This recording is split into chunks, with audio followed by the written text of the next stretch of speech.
ಆಕಾಶವಾಣಿ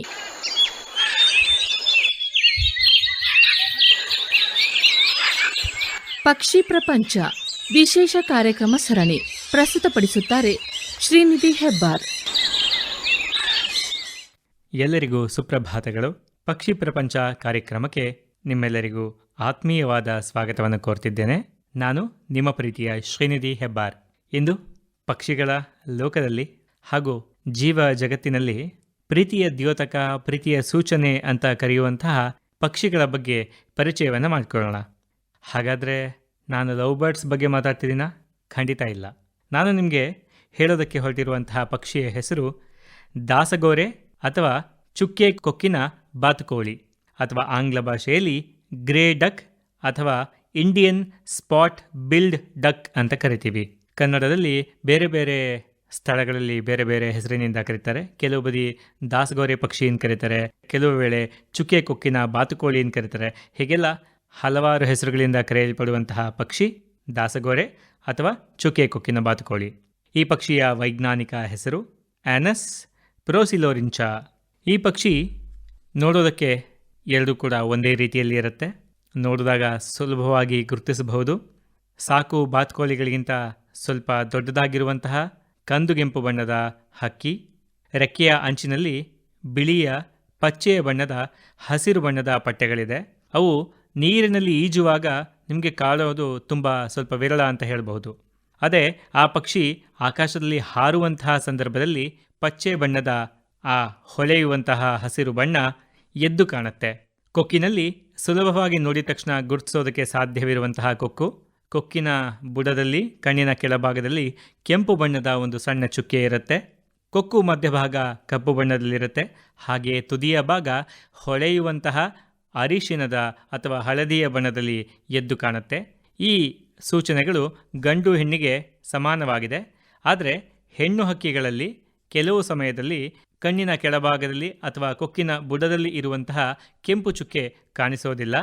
ಮತ್ತು ಮರಿಗಳು ಹುಟ್ಟಿದಂತಹ ಸಂದರ್ಭದಲ್ಲಿ ಈ ಕೆಂಪು ಬಣ್ಣದ ಚುಕ್ಕೆ ಅವುಗಳು ಪ್ರೌಢಾವಸ್ಥೆಗೆ ಬರುವಂತಹ ಸಂದರ್ಭದವರೆಗೂ ಕೂಡ ಕಾಣಿಸೋದಿಲ್ಲ. ಈ ಬಾತುಕೋಳಿಯನ್ನು ಭಾರತದಾದ್ಯಂತ ಸಿಹಿ ನೀರಿನ ಜೌಗು ಪ್ರದೇಶಗಳಲ್ಲಿ ನಿಮಗೆ ಆರಾಮವಾಗಿ ಕಾಣಸಿಗುತ್ತವೆ. ಇವುಗಳ ರೆಕ್ಕೆಯ ಮೇಲಿರುವಂತಹ ಗಾಢವಾದಂತಹ ಹೊಳೆಯುವ ಪಚ್ಚೆ ಹಸಿರು ಬಣ್ಣದಿಂದ, ಆ ಬಣ್ಣದ ಪುಕ್ಕಗಳಿಂದ ದಾಸಗೋರೆ ಅನ್ನುವಂತಹ ಹೆಸರು ಬಂದಿದೆ ಅಂತಂದರೆ ಖಂಡಿತ ತಪ್ಪಾಗಲ್ಲ. ನಮ್ಮ ಮಲೆನಾಡಿನ ಭಾಗದಲ್ಲಿ ಈ ಪಚ್ಚೆ ಹೆಸರಿನ ಬಣ್ಣಕ್ಕೆ ದಾಸಗೋರೆ ಅಂತ ಕರೀತಾರೆ. ದಾಸದ ರೀತಿಯಲ್ಲಿ ಗೋರೆ ಬಣ್ಣದ ಪಕ್ಷಿ ದಾಸಗೋರೆ ಅಥವಾ ಚುಕ್ಕೆ ಕೊಕ್ಕಿನ ಬಾತುಕೋಳಿ. ಈ ಪಕ್ಷಿಯ ಕರೆ ಸ್ವಾಭಾವಿಕವಾಗಿ ಬಾತುಕೋಳಿಗಳ ಕರೆ ಯಾವ ರೀತಿ ಇರುತ್ತೋ ಅದೇ ರೀತಿಯಲ್ಲೇ ಕ್ವಾಕ್ ಕ್ವಾಕ್ ಕ್ವಾಕ್ ಅನ್ನುವಂತಹ ಕರೆ ಇದೆ. ನಾನು ನಿಮಗಾಗಿ ಒಂದು ಕರೆಯನ್ನು ತಂದಿದ್ದೇನೆ. ಅದರಲ್ಲಿ ಗಂಡು ಮತ್ತು ಹೆಣ್ಣು ಎರಡೂ ಪಕ್ಷಿಗಳು ಸಂಭಾಷಣೆಯನ್ನು ಮಾಡ್ತಾ ಇರುವಂತಹ ಕರೆ. ಒಮ್ಮೆ ಕೇಳಿಸ್ಕೊಳ್ಳೋಣ.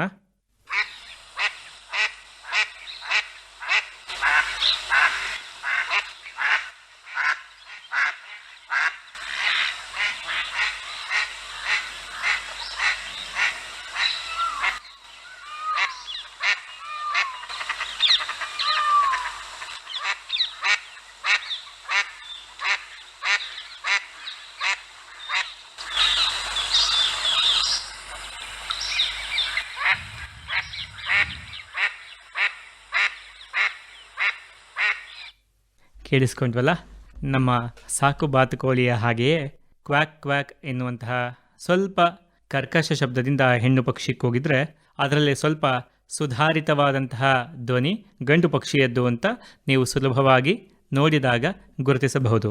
ಈ ಪಕ್ಷಿ ಸಾಮಾನ್ಯವಾಗಿ ಭಾರತ, ಪಾಕಿಸ್ತಾನ, ಬಾಂಗ್ಲಾದೇಶ, ಬರ್ಮಾ, ಶ್ರೀಲಂಕಾದಲ್ಲಿ ಕಾಣಸಿಗುತ್ತೆ. ಶ್ರೀಲಂಕಾದಲ್ಲಿ ಅಪರೂಪವಾಗಿ ಕಾಣಸಿಗುವಂತಹ ಪಕ್ಷಿ ಎನ್ಬೋದು. ಆದರೆ ಭಾರತ, ಪಾಕಿಸ್ತಾನ, ಬಾಂಗ್ಲಾದೇಶ, ಬರ್ಮಾ, ನೇಪಾಳ ಎಲ್ಲ ಕಡೆ ಸ್ವಾಭಾವಿಕವಾಗಿ ಕಾಣಬಹುದು. ಇವುಗಳ ಜೀವಿತಾವಧಿ ಅಂತ ಹೇಳೋದಾದರೆ ಸಾಮಾನ್ಯವಾಗಿ ಈ ಜೀವಿತಾವಧಿಯನ್ನು ಎರಡು ರೂಪದಲ್ಲಿ ಅದನ್ನು ಯಾವ ರೀತಿ ಜೀವಿತಾವಧಿ ನಿರ್ಧರಿತವಾಗುತ್ತೆ ಅಂತ ಗುರುತಿಸಬಹುದು. ಒಂದು, ಸಾಮಾನ್ಯವಾಗಿ ಕಾಡಿನಲ್ಲಿ ಇರುವಂತಹ ಪಕ್ಷಿಯಾಗಿದ್ದರೆ ಅದರ ಜೀವಿತಾವಧಿ 5 ರಿಂದ 10 ವರ್ಷಗಳ ಕಾಲ ಇರುತ್ತೆ. ಯಾಕಂದರೆ ಹಾವುಗಳು, ಮಾಂಸಾಹಾರಿ ಪ್ರಾಣಿ, ಬೇಟೆಗಾರ ಪಕ್ಷಿಗಳು, ಆವಾಸ ಸ್ಥಾನದಲ್ಲಿ ಆಗುವಂತಹ ನಷ್ಟ ಅಥವಾ ಸ್ವಚ್ಛ ನೀರಿನ ಜೋಗು ಪ್ರದೇಶಗಳು ಕಡಿಮೆ ಆಗ್ತಾ ಇರೋದು, ಇವೆಲ್ಲವೂ ಕೂಡ ಇವುಗಳ ಜೀವಿತಾವಧಿಯ ಮೇಲೆ ಪ್ರಭಾವವನ್ನು ಬೀರುವಂತಹ ಅಂಶಗಳಾಗಿವೆ. ಸಾಕು ಪಕ್ಷಿಗಳಾಗಿ ಹಲವಾರು ಜನ ಇದನ್ನು ಸಾಕಿದಂತಹ ಸಂದರ್ಭದಲ್ಲಿ 12ರಿಂದ 18 ವರ್ಷಗಳವರೆಗೂ ಬದುಕಿರುವಂತಹ ಉಲ್ಲೇಖಗಳು ನಮಗೆ ಸಿಗುತ್ತವೆ. 50ರಿಂದ 60 ದಿನಗಳ ಅವಧಿಯಲ್ಲಿ ರೆಕ್ಕೆ ಮೂಡಿ ಹಾರುವ ಈ ಪಕ್ಷಿಗಳು ಮರಿಗಳು ಮೊದಲೇ ಅಂದರೆ ರೆಕ್ಕೆ ಮೂಡಿ ಹಾರುವುದಕ್ಕೆ ಮೊದಲೇ ಪರಭಕ್ಷಕಗಳ ದಾಳಿಯಿಂದ ಹಲವಾರು ಮರಿಗಳು ಸಾವಿಗೀಡಾಗ್ತವೆ.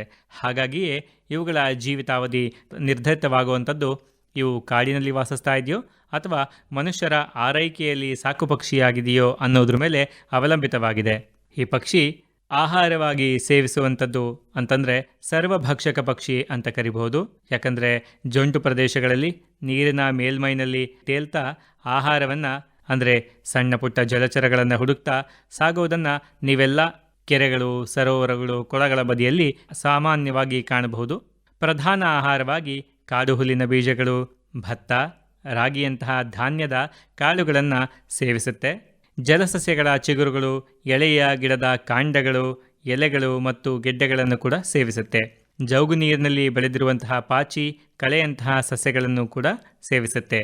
ಪೌಷ್ಟಿಕಾಂಶಕ್ಕೋಸ್ಕರ ಬಸವನ ಹುಳುಗಳು, ನೀರಿನ ಜೀರುಂಡೆಗಳು, ಎಳೆಯ ಏಡಿಗಳು, ಕೀಟಗಳ ನೀರಿನಲ್ಲಿ ತೇಲ್ತಾ ಇರುವಂತಹ ಲಾರ್ವಾಗಳು, ಕಪ್ಪೆಗಳ ಗೊದಮೊಟ್ಟೆಗಳು, ಸಣ್ಣ ಮೀನುಗಳು ಹಾಗೂ ಎಳೆಯ ವಯಸ್ಸಿನ ಕಪ್ಪೆಗಳನ್ನು ಕೂಡ ಸೇವಿಸುತ್ತವೆ.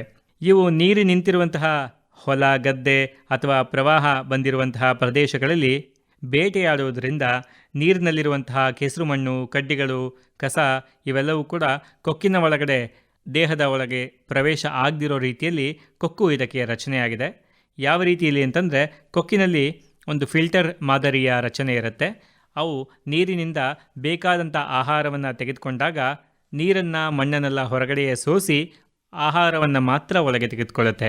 ಈ ರೀತಿಯಲ್ಲಿ ಅದರ ಕಸ, ಕೆಸರು ಮಣ್ಣು ಇವುದು ಯಾವುದೂ ಕೂಡ ಹೊಟ್ಟೆಗೆ ಹೋಗದಂತೆ ಬೇರ್ಪಡಿಸುವಂತಹ ಕೆಲಸವನ್ನು ಕೊಕ್ಕು ವಿಶೇಷವಾಗಿ ಮಾಡುತ್ತೆ ಅಂತಂದರೆ ಖಂಡಿತ ಇದಕ್ಕಿರುವಂತಹ ಒಂದು ವಿಶೇಷವಾದ ಶಕ್ತಿ ಎನ್ನಬಹುದು. ಈ ಪಕ್ಷಿಯ ಬೇಟೆಯಾಡುವಂತಹ ಕ್ರಮ ಸ್ವಲ್ಪ ವಿಲಕ್ಷಣದಿಂದ ಕೂಡಿದೆ ಅಂತ ಹೇಳ್ಬೋದು. ಎಲ್ಲ ಪಕ್ಷಿಗಳು ಸಾಧಾರಣವಾಗಿ ಬೇಟೆಯಾಡೋದನ್ನು ನಾವು ನೋಡಿರ್ತೀವಿ. ಮಿಂಚುಳ್ಳಿ ಪಕ್ಷಿ ಮೇಲಿಂದ ಗುರಿಯನ್ನು ಕಟ್ಟಿ ನೀರು ಒಳಗಡೆ ಧುಮುಕಿ ಅಲ್ಲಿಂದ ಮೀನನ್ನು ಹಿಡಿದು ಮೇಲೆ ಬರುತ್ತೆ. ಅದೇ ರೀತಿ ಹಲವಾರು ಪಕ್ಷಿಗಳು ಇದೇ ರೀತಿ ತಲೆಯನ್ನು ಸಂಪೂರ್ಣವಾಗಿ ನೀರಿನೊಳಗೆ ಧುಮುಕಿಯೇ ಮಾಡುತ್ತೆ ಅಥವಾ ನೀರಿನೊಳಗೆ ಈಜಿ ಹೋಗಿ ಹಿಡಿಯುವಂಥ ನೀರು ಕಾಗೆಗಳನ್ನು ಎಲ್ಲವನ್ನು ಕೂಡ ನಾವು ನೋಡಿರ್ತೀವಿ. ಆದರೆ ಈ ಪಕ್ಷಿ ಅಥವಾ ನಮ್ಮ ಚುಕ್ಕೆ ಕೊಕ್ಕಿನ ಬಾತುಕೋಳಿ ನೀರಿನಲ್ಲಿ ತೇಲ್ತಾ ಇರುತ್ತೆ. ತೇಲುವಾಗ ಮೇಲ್ಭಾಗದಲ್ಲಿ ತೇಲ್ತಾ ಇರುವಂತಹ ನೀರಿನ ಮಿಡತೆಗಳಿರ್ಬೋದು, ಎಳೆಯ ಮೀನುಗಳು, ಬಸವನ ಹುಳುಗಳು ಯಾವುದಾದ್ರು ಕಂಡ್ರೆ ನಿಂತಲ್ಲಿಯೇ ಹಾಗೆ ನಿಂತು ತಕ್ಷಣದಲ್ಲೇ ನೀರಿನ ಒಳಗಡೆ ಸಂಪೂರ್ಣವಾಗಿ ದೇಹವನ್ನು ಮುಳುಗಿಸುತ್ತೆ. ಅಂದರೆ ಬಾಲ ಮಾತ್ರ ಮೇಲ್ಭಾಗದಲ್ಲಿರುತ್ತೆ, ಇನ್ನೆಲ್ಲ ದೇಹದ ಭಾಗ ನೀರಿನೊಳಗಡೆ ಹೋಗಿ ಅಲ್ಲಿ ಆಹಾರವನ್ನು ಹಿಡಿದು ಮತ್ತೆ ಮೇಲೆ ಬಂದು ದೇಹದ ಮೇಲೆ ಬಂದಿರುವಂಥ ನೀರನ್ನು ಕೊಡವಿ ಮತ್ತೆ ತೇಲೋದಕ್ಕೆ ಶುರು ಮಾಡುತ್ತೆ. ಅಂದರೆ ಕೂತಿರುವ ಜಾಗದಿಂದ ಎಲ್ಲೂ ಹೋಗದೆ ಕುಳಿತಲ್ಲಿಯೇ ಕುಳಿತುಕೊಂಡು ತಲೆಯನ್ನು, ದೇಹದ ಉಳಿದ ಭಾಗಗಳನ್ನು ನೀರಿನೊಳಗೆ ಮುಳುಗಿಸಿ ಮತ್ತೆ ವಾಪಸ್ ಅಲ್ಲಿ ಬಂದು ಕೂರುತ್ತೆ. ಒಂದು ರೀತಿಯ ಸ್ಪ್ರಿಂಗ್ ಯಾವ ರೀತಿ ವರ್ತನೆ ಮಾಡುತ್ತಲ್ಲ, ಎಳೆದು ವಾಪಸ್ ಬಿಟ್ಟಾಗ ಆ ರೀತಿ ಎಲ್ಲಿಗೆ ಹೋಗಬೇಕು ಅಲ್ಲಿ ಆಹಾರವನ್ನು ತೆಗೆದುಕೊಂಡು ಬಂದು ಮತ್ತೆ ಅದೇ ಜಾಗದಲ್ಲಿ ಕೂತ್ಕೊಳ್ಳುತ್ತೆ. ಇದೊಂದು ವಿಲಕ್ಷಣವಾದಂತಹ ಬೇಟೆಯಾಡುವಂತಹ ವಿಧಾನ ಅಂತಂದರೆ ಖಂಡಿತ ತಪ್ಪಾಗಲ್ಲ. ಸಾಧಾರಣ ಜುಲೈ ತಿಂಗಳಿಂದ ಸೆಪ್ಟೆಂಬರ್ವರೆಗಿನ ಸಮಯದಲ್ಲಿ ಕೆರೆಗಳ ಅಂಚು, ನೀರಿನ ನಡುಗಡ್ಡೆಗಳು, ಪ್ರವಾಹದ ಜೊಂಡುಗಳ ಮಧ್ಯ ಅಥವಾ ಗದ್ದೆಗಳಲ್ಲಿ ಅಥವಾ ಕುರುಚಲು ಕಾಡುಗಳಲ್ಲಿ ಅಥವಾ ನೀರು ನಿಂತಿರುವಂತಹ ಸ್ಥಳಗಳಲ್ಲಿ ಇರುವಂತಹ ಜೊಂಡು ಹುಲ್ಲುಗಳ ಮಧ್ಯಭಾಗದಲ್ಲಿ, ಪೈರುಗಳ ಮಧ್ಯಭಾಗದಲ್ಲಿ ಒಣಗಿರುವಂತಹ ಜೊಂಡಿನ ಹುಲ್ಲು ಕಡ್ಡಿಗಳನ್ನು ಸೇರಿಸಿ ಮರೆಮಾಚುವಂತೆ ಮಾಡಿ ಆಳವಿಲ್ಲದ ಗೂಡುಗಳನ್ನು ತಯಾರಿಸುತ್ತೆ. ಬಾತುಕೋಳಿಗಳು ಮರಿ ಮಾಡುವಂತಹ ಋತುವು ಉತ್ತರ ಭಾರತದಲ್ಲಿ ಮತ್ತು ದಕ್ಷಿಣ ಭಾರತದಲ್ಲಿ ಬೇರೆ ಬೇರೆಯಾಗಿಯೇ ಇದೆ. ಉತ್ತರ ಭಾರತದಲ್ಲಿ ಜುಲೈನಿಂದ ಅಕ್ಟೋಬರ್ವರೆಗೂ ಮರಿ ಮಾಡುವಂತಹ ಅಥವಾ ಸಂತಾನೋತ್ಪತ್ತಿಯ ಕಾಲ ಆಗಿದ್ದರೆ, ದಕ್ಷಿಣ ಭಾರತದಲ್ಲಿ ಅಕ್ಟೋಬರ್ನಿಂದ ಡಿಸೆಂಬರ್ ತಿಂಗಳವರೆಗೂ ಮರಿ ಮಾಡುವಂತಹ ಸಂತಾನೋತ್ಪತ್ತಿಯ ಕಾಲವಾಗಿದೆ.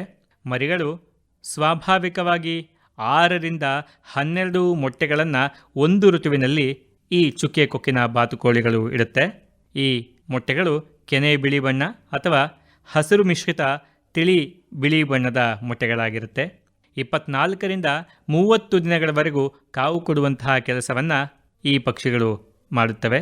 ಆದರೆ ಇವು ಮೋನೋಗಾಮಸ್ ಅಥವಾ ಏಕಸಂಗಾತಿ ಪಕ್ಷಿಗಳಾಗಿದ್ದರೂ ಸಹ ಇಲ್ಲಿ ತಾಯಿ ಪಕ್ಷಿ ಮಾತ್ರ ಕಾವು ಕೊಡುತ್ತೆ. ಗಂಡು ಪಕ್ಷಿ ಆಹಾರದ ಬೇಟೆಯಾಡೋದ್ರಲ್ಲಿ ಬೇರೆ ಕೆಲಸಗಳಲ್ಲಿ ಭಾಗವಾಗಿ ತೊಡಗಿಸಿಕೊಂಡ್ರೆ, ಜವಾಬ್ದಾರಿಯನ್ನು ತೆಗೆದುಕೊಂಡ್ರೆ ಕಾವು ಕೊಡೋದು ಹೆಣ್ಣು ಹಕ್ಕಿ ಮಾತ್ರ. ಮರಿಗಳು ಮೊಟ್ಟೆಯೊಡೆದು ಬಂದ 24 ಗಂಟೆಗಳ ಒಳಗಾಗಿ ತಾಯಿ ಪಕ್ಷಿ ಮೇವು ಹುಡುಕಲು ಮತ್ತು ಮೇವುಗಳನ್ನು ಅಥವಾ ಆಹಾರವನ್ನು ಬೇಟೆಯಾಡೋದಕ್ಕೆ ಮರಿಗಳನ್ನು ಕಳೆದುಕೊಂಡು ನೀರಿನಲ್ಲಿ ತೇಲೋದಕ್ಕೆ ಶುರು ಮಾಡುತ್ತೆ. ಎಷ್ಟು ವಿಚಿತ್ರ ಅಲ್ವಾ? ಕೇವಲ ಹುಟ್ಟಿ 24 ಗಂಟೆಗಳ ಒಳಗಾಗಿಯೇ ಮರಿಗಳನ್ನು ಕರೆದುಕೊಂಡು ಆಹಾರವನ್ನು ಹೇಗೆ ಬೇಟೆ ಮಾಡ್ತೀವಿ ಅಂತ ತೋರಿಸೋದಕ್ಕೆ ತಾಯಿ ಕರೆದುಕೊಂಡು ಹೋಗುತ್ತೆ ಅಂದರೆ ಎಷ್ಟು ವಿಚಿತ್ರವಾಗಿದೆ ಅಲ್ವಾ?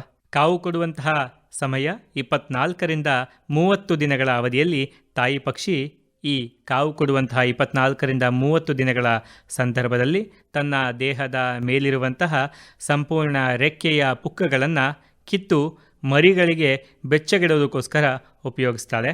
ಅದಷ್ಟೇ ಅಲ್ಲದೆ ಪರಭಕ್ಷಕ ಜೀವಿಗಳಿಂದ ರಕ್ಷಣೆಯನ್ನು ಪಡೆಯೋದಕ್ಕೂ ಕೂಡ ಉಪಯೋಗಿಸ್ತಾಳೆ. ಹಾಗಾಗಿ ಅಂದರೆ ಈ ರೆಕ್ಕೆಗಳನ್ನು ಕಿತ್ತಂತಹ ತಾಯಿ ಪಕ್ಷಿ ಹಾರೋದಕ್ಕೆ ಸಾಧ್ಯವಾಗೋದಿಲ್ಲ, ವೇಗವಾಗಿ ನೀರಿನಲ್ಲಿ ಈಜುತ್ತೆ. ಅದಷ್ಟೇ ಅಲ್ಲದೆ ನೀರಿನಲ್ಲಿ ಮುಳುಗುವಂತಹ ಸಾಧ್ಯತೆ ಕೂಡ ಇರುತ್ತೆ. ಆದರೆ ಹಾರೋದಕ್ಕಾಗೋದಿಲ್ಲ, ಯಾಕಂದರೆ ಮೈ ಮೇಲೆ ಇರುವಂತಹ ಪುಕ್ಕಗಳನ್ನೆಲ್ಲ ಕಿತ್ತು ಮರಿಗಳಿಗಾಗಿ ಮೊಟ್ಟೆಗಳಿಗಾಗಿ ಉಪಯೋಗಿಸಿರ್ತಾಳೆ ತಾಯಿ ಪಕ್ಷಿ. ಕಿತ್ತಿರುವಂತಹ ಪುಕ್ಕಗಳು ಸಾಧಾರಣವಾಗಿ 50ರಿಂದ 70 ದಿನಗಳು ಬೇಕಾಗತ್ತೆ ವಾಪಸ್ ಮತ್ತೆ ಮೈ ಮೇಲೆ ಮೂಡೋದಕ್ಕೆ. ಇಂಥ ಈ 50ರಿಂದ 70 ದಿನಗಳ ಅವಧಿಯಲ್ಲಿ ಪರಭಕ್ಷಕ ಜೀವಿಗಳು ಅಥವಾ ಬೇರೆ ಯಾವುದಾದ್ರೂ ಜೀವಿಗಳ ದಾಳಿ ಮಾಡಿದರೆ ಹಾರಲಾರದಿರುವಂತಹ ತಾಯಿ ಪಕ್ಷಿ ತನ್ನ ಮರಿಗಳನ್ನು ಕರೆದುಕೊಂಡು ವೇಗವಾಗಿ ಈಜೋದಕ್ಕೆ ಪ್ರಯತ್ನ ಮಾಡುತ್ತೆ. ತುಂಬ ಅಪಾಯ ಇದೆ ಅಂತ ಅನ್ನಿಸ್ದಾಗ ಮರಿಗಳನ್ನು ನೀರಿನೊಳಗೆ ಮುಳುಗುವಂತಹ ಅಭ್ಯಾಸವನ್ನು ಕೂಡ ಅಭ್ಯಾಸ ಮಾಡಿಸೋದಕ್ಕೆ ಹುಟ್ಟಿದಂತಹ 24 ಗಂಟೆಯಿಂದಲೇ ಈ ಅಭ್ಯಾಸಗಳನ್ನು ಶುರು ಮಾಡಿಸಿರ್ತಾಳೆ. ನೋಡಿ, ಒಂದು ಮರಿಗೆ ಯಾವ ರೀತಿ ಬದುಕಬೇಕು, ಅಪಾಯದ ಸಂದರ್ಭದಲ್ಲಿ ಜೀವಿಸಬೇಕು, ಹೇಗೆ ಅಪಾಯವನ್ನು ಎದುರಿಸೋದು ಅನ್ನೋದನ್ನು ಹುಟ್ಟಿದ 24 ಗಂಟೆಗಳ ಒಳಗೇ ತಾಯಿ ಪಕ್ಷಿ ಮರಿಗಳಿಗೆ ತಿಳಿಸ್ತಾಳಲ್ವ? ಎಷ್ಟೊಂದು ವಿಚಿತ್ರವಾಗಿದೆ ಪ್ರಕೃತಿ. ನಾನು ಮೊದಲೇ ಹೇಳಿದೆ, ಬಾತುಕೋಳಿಗಳು ಅಂತಂದರೆ ಪ್ರೀತಿಯ ಒಂದು ಸೂಚನೆ ಅಥವಾ ಪ್ರೀತಿಯ ಒಂದು ದ್ಯೋತಕ ಅಂತ ಕರೆದೆ. ಹೌದು, ಬಾತುಕೋಳಿಗಳು ಪ್ರೀತಿಯ ದ್ಯೋತಕ ಖಂಡಿತ ಹೌದು. ಯಾಕಂದರೆ ಒಮ್ಮೆ ಜೋಡಿಯಾದ ಮೇಲೆ ಅವುಗಳು ಬೇರ್ಪಡೆಯಾಗೋದು ಅಥವಾ ಬೇರೆ ಬೇರೆಯಾಗಿರೋದು ಇಲ್ಲವೇ ಇಲ್ಲ ಅಂತ ಹೇಳ್ಬೋದು, ಅಥವಾ ಅತ್ಯಂತ ವಿರಳ ಅಂತ ಹೇಳ್ಬೋದು. ಒಮ್ಮೆ ಜೋಡಿ ಅಂತ ಅಥವಾ ಒಮ್ಮೆ ಈಕೆಯೇ ನನ್ನ ಸಂಗಾತಿ ಅಂತ ನಿರ್ಧಾರ ಮಾಡಿಕೊಂಡ ನಂತರ ಜೀವನದ ಅಂತ್ಯದವರೆಗೂ ಕೂಡ ಒಂದಾಗಿಯೇ ಇರ್ತವೆ. ಅಕಸ್ಮಾತ್ ಯಾವುದಾದ್ರೂ ಅಪಘಾತದಿಂದಲೋ ಅಥವಾ ಯಾವುದಾದ್ರೂ ಬೇಟೆಯಾಡಿ ಅಥವಾ ಯಾವುದಾದ್ರೂ ಪರಭಕ್ಷಕ ಜೀವಿಯ ತೊಂದರೆಯಿಂದ ಒಂದು ಪಕ್ಷಿ ಆ ಜೋಡಿಗಳಲ್ಲಿ ತೀರಿಕೊಂಡ್ರೆ ಇನ್ನೊಂದು ಜೋಡಿ ಅಥವಾ ಇನ್ನೊಂದು ಪಕ್ಷಿ ಒಂಟಿಯಾಗಿಯೇ ಉಳಿಯುತ್ತೆ, ಅದರ ಕೊರಗಿನಲ್ಲಿಯೇ ಉಳಿಯುತ್ತೆ. ಆ ಥರ ಉಳಿದಂತಹ ಒಂದು ಪಕ್ಷಿ ಹೆಚ್ಚು ದಿನ ಜೀವಿಸೋದು ಅತ್ಯಂತ ಅಪರೂಪ ಅಂತ ಹೇಳ್ಬೋದು. ಹಾಗಾಗಿ ಜೋಡಿಗಳಾಗಿ ಹೆಚ್ಚು ದಿನ ಜೀವಿಸುವಂಥ ಪಕ್ಷಿ ಒಂಟಿಯಾಗಿ ಅಷ್ಟು ಸಮಯ ಬದುಕೋದು ತುಂಬ ಕಷ್ಟ. ಈ ಪಕ್ಷಿ ವಿಶೇಷವಾಗಿ ನಮಗೆ ಕಾಣುವಂಥದ್ದು ಕೆರೆಗಳು, ಸರೋವರಗಳು, ಪ್ರವಾಹದ ನೀರು ಬಂದು ನಿಂತಿರುವಂತಹ ಜೊಂಡು ಅಥವಾ ಕೆಸರಿನ ನೀರಿನ ಪ್ರದೇಶಗಳಲ್ಲಿ ಹೆಚ್ಚಾಗಿ ಕಾಣುತ್ತೆ. ಇವುಗಳನ್ನು ನಾವು ರೈತ ಮಿತ್ರ ಪಕ್ಷಿ ಅಂತ ಕರಿತೀವಿ. ಯಾಕಂದರೆ ಸ್ವಾಭಾವಿಕವಾಗಿ ಕೀಟನಾಶಕಗಳಾಗಿ ಈ ಪಕ್ಷಿ ಕಾರ್ಯವನ್ನು ನಿರ್ವಹಿಸುತ್ತೆ. ನಾವು ಹೊರಗೆಯಿಂದ ರಾಸಾಯನಿಕದಿಂದ ತುಂಬಿರುವಂತಹ ಕೀಟನಾಶಕಗಳನ್ನು ತಂದು ನಮ್ಮ ಬೆಳೆಗಳಿಗೆ ಮತ್ತು ಬೆಳೆಗಳನ್ನು ಕಾಡ್ತಿರುವಂತಹ ಹುಳಗಳಿಗೋಸ್ಕರ ತಂದು ಹೊಡೆಯೋದು ರೂಢಿಯಲ್ಲಿರುವಂತಹ ಒಂದು ನಿಯಮ. ಆದರೆ ಬಾತುಕೋಳಿಗಳು ಎಲ್ಲಿ ಹೆಚ್ಚಾಗಿ ಇರುತ್ತವೋ ಅಥವಾ ಚುಕ್ಕೆ ಕೊಕ್ಕಿನ ಬಾತುಕೋಳಿ, ದಾಸಗೋರೆ ಹಕ್ಕಿಗಳು ಹೆಚ್ಚಾಗಿರುತ್ತೋ ಅಲ್ಲಿ ಕಾಂಡ ಕೊರೆಯುವಂಥ ಹುಳಗಳು, ಪೈರನ್ನು ತಿನ್ನುವಂಥ ಹುಳಗಳು ಸಾಧಾರಣವಾಗಿ ಇರೋದಿಲ್ಲ. ಯಾಕಂದರೆ ಅಂಥ ಹುಳಗಳನ್ನು ಬೇಟೆಯಾಡಿ ಆಹಾರವಾಗಿ ಸ್ವೀಕರಿಸುವಂತಹ ಪಕ್ಷಿ ದಾಸಗೋರೆ ಹಕ್ಕಿ ಅಥವಾ ಚುಕ್ಕೆ ಕೊಕ್ಕಿನ ಬಾತುಕೋಳಿ. ಇವುಗಳು ಬಿತ್ತನೆ ಮಾಡುವಂತಹ ಬೀಜವನ್ನು ಕೂಡ ಅದರೊಳಗಿರುವಂತಹ ಸತ್ವವನ್ನು ಹೀರ್ಕೊಂಡು ಟೊಳ್ಳು ಮಾಡುವಂತಹ ಕೆಲಸವನ್ನು ಕಾಂಡಕೊರಕ ಹುಳಗಳು ಮಾಡುತ್ತೆ. ಅಂಥ ಎಲ್ಲ ಹುಳಗಳನ್ನು ತಿಂದು ರೈತನಿಗೆ ಮಿತ್ರನಾಗಿ ಇರುವಂತಹ ಪಕ್ಷಿ ಅಂದರೆ ನಮ್ಮ ದಾಸಗೋರೆ ಹಕ್ಕಿ ಅಥವಾ ಚುಕ್ಕೆ ಕೊಕ್ಕಿನ ಬಾತುಕೋಳಿ. ಹಾಗಾಗಿ ಈ ಚುಕ್ಕೆ ಕೊಕ್ಕಿನ ಬಾತುಕೋಳಿಯನ್ನು ನೆನೆಸ್ಕೊಂಡಾಗ ಪ್ರೀತಿಯ ಮಹತ್ವ ನಮಗೆ ಅರಿವಾಗಬೇಕು. ಅದಷ್ಟೇ ಅಲ್ಲದೆ ಪ್ರೀತಿಯ ಮಹತ್ವದ ಜೊತೆಗೆ ರೈತನಿಗೆ ಮಾಡುವಂತಹ ಸಹಾಯದ ಬಗ್ಗೆ ಕೂಡ ನಾವು ಗಮನದಲ್ಲಿಟ್ಕೊಂಡ್ರೆ ಮುಂದೊಂದು ದಿವಸ ಪಕ್ಷಿಗಳನ್ನು ನಮ್ಮ ಹೊಲಗಳಲ್ಲಿ ನಾವು ಖಂಡಿತವಾಗಿ ನೋಡ್ಬೋದು. ಹೊಲ ಗದ್ದೆಗಳಲ್ಲಿ ನೋಡ್ಬೋದು, ಭತ್ತದ ಗದ್ದೆಗಳಲ್ಲಿ ನೋಡ್ಬೋದು. ಹಾಗಾಗಿ ಇಂತಹ ಪಕ್ಷಿಗಳನ್ನು ನಾವು ರೈತನ ಸ್ನೇಹಿ ಮಿತ್ರರಾಗಿ ಉಳಿಸ್ಕೊಂಡ್ರೆ ಕೀಟನಾಶಕ ಬಳಸೋದನ್ನು ತಪ್ಪಿಸ್ಬೋದು ಅಂತ ಹೇಳ್ತಾ, ಈ ಪಕ್ಷಿಯ ಬಗ್ಗೆ ನೀವೆಲ್ಲ ನಿಮ್ಮ ಮಕ್ಕಳಿಗೆ ಹಾಗೂ ನಿಮ್ಮ ಸ್ನೇಹಿತರಿಗೆ ತಿಳಿಸಿ. ನೋಡಿದಾಗ ಅವು ಮಾಡುವಂತಹ ತ್ಯಾಗವನ್ನು, ಅವುಗಳ ಪ್ರೀತಿಯ ಒಂದು ವಿಶೇಷವಾದಂತಹ ನೈಜ ಚಿತ್ರಣವನ್ನು ನಿಮ್ಮ ಮಕ್ಕಳಿಗೆ ತಿಳಿಸಿ ಅಂತ ತಿಳಿಸ್ತಾ ಇಂದಿನ ಪಕ್ಷಿ ಪ್ರಪಂಚದ ಸಂಚಿಕೆಯನ್ನು ಇಲ್ಲಿಗೆ ಮುಗಿಸೋಣ. ಧನ್ಯವಾದಗಳು.